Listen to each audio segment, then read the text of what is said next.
सही मुस्लिम की रिवायत में आता है, हज़रत रुबैया बिन काब रज़ियल्लाहु ताला अन्हु बयान करते हैं कि मैं आका अलैहिस्सलाम की खिदमत किया करता था और हर रात मेरी ये ड्यूटी होती थी कि मैं आका अलैहिस्सलाम को वुज़ू कराता या इस्तंजा के लिए पानी आका अलैहिस्सलाम की बारगाह में पेश करता। तो एक रात आका अलैहिस्सलाम ने मुझे इरशाद फरमाया, ए रबिया, आज मुझसे जो चाहते हो मांग लो।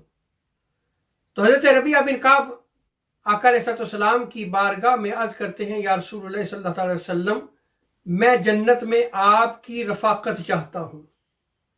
तो आका अलैहिस्सलाम ने इरशाद फरमाया कि ए रबिया, जन्नत में तुझे मेरी रफ़ाकत मुयस्सर आ जाएगी, लेकिन तेरे लिए लाजिम है कि तू कसरत सजूद को इख्तियार कर। इस रिवायत में ज़रा आप गौर करें, जो आका अलैहिस्सलाम ने इरशाद फरमाया, ए रबिया, मुझसे मांगो, जो चाहो मांगो, ये आका अलैहिस्सलाम ने मुतलकन फरमाया।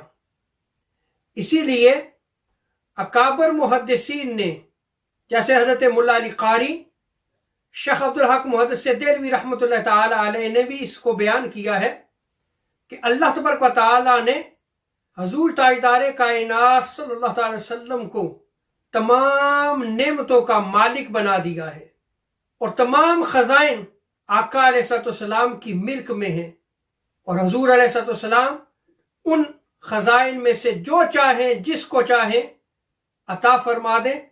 अल्लाह तबारक व तआला ने हजूर अलैहिस्सलाम को ये कुदरत अता फरमाई है।